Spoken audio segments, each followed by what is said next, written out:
Hi, I'm Tim. Welcome to Watchbox, and thanks for logging on. If you love this watch, email me, tmosso at thewatchbox.com. It's in the description below. Your purchase and pricing email question line for buying this or anything you see on our channel. Reach out to me directly, tmosso at thewatchbox.com. New for 2020, this is the Rolex Oyster Perpetual 41. Reference 124300. 41 millimeters in highly anti-corrosive 904L steel. This is the most traditional Rolex sports watch in its newest size. So the watch is 41 millimeters in diameter, 11.7 millimeters thick, 47.4 millimeters lug tip to lug tip, and then if you include the solid end links to the bracelet, it is 51.3 millimeters with a 21 millimeter spacing between the lugs. On the wrist, and my wrist is 16 centimeters in circumference, you can see it wears almost exactly like the previous generation 40 millimeter Rolex Submariner, and that's because of the lug tip and link to link span across the wrist.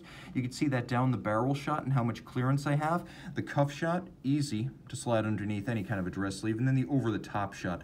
I'd recommend this watch for a wrist as small as 14 centimeters circumference. Any smaller, you're going to want to look at smaller Oyster Perpetual case sizes. Now, of course, this is the oldest continuously running Rolex sports watch, as the 1933 union of the Perpetual rotor winding system and the Oyster water-resistant case created the original Rolex Oyster Perpetual, or as it was known as at the time, the bubble back. Of course, it was the rotor that gave it that bubble-like back, and this watch is the direct descendant of the bubble back.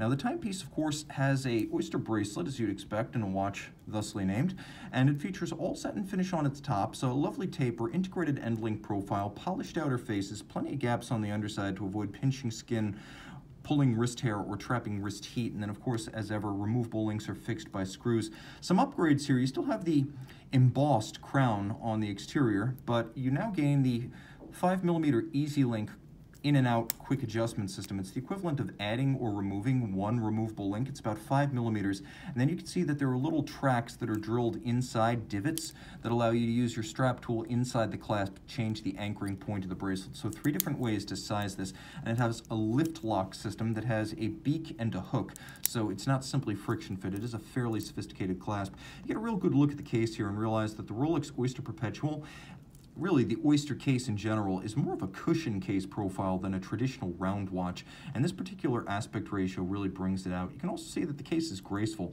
None of the squared off ends or sheared sides that you expect on super cases. It's a little bit more handsome and traditional. There's a fluidity to it that's evocative of the date justs and the day dates, and yes, the older bubble backs. You can also see that there's a lovely domed bezel profile that sets this apart from the hard conical bezels Rolex specs, for example, on steel date justs. A twin lock crown screw down, 100 meters of water resistance. You can see the dial with a double index at 3, 6, and 9 with an applique gold Rolex crown up at 12 o'clock.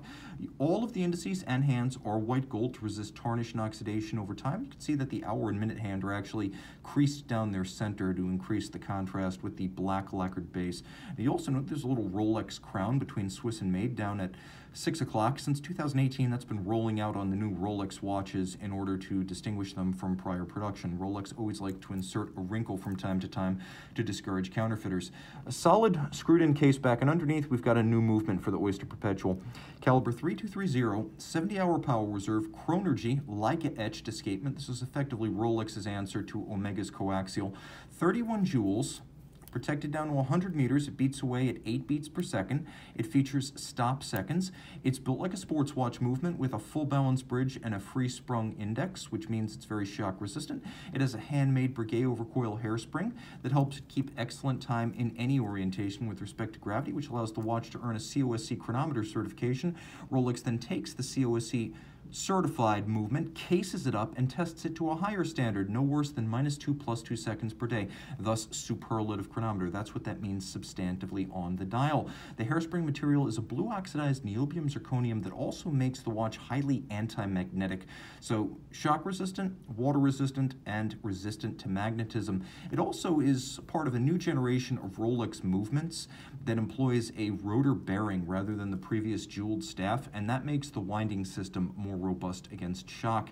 As I mentioned earlier, 904L steel, its advantage, aside from the fact that Rolex makes every part of this watch in-house at its own foundry, but the advantage of 904L steel is that if you expose it to seawater, for example, you don't even need to rinse it after the fact. It is highly resilient. If you love this watch, email tmosso at thewatchbox.com for purchase and pricing details. And we're back with the Rolex Oyster Perpetual by night.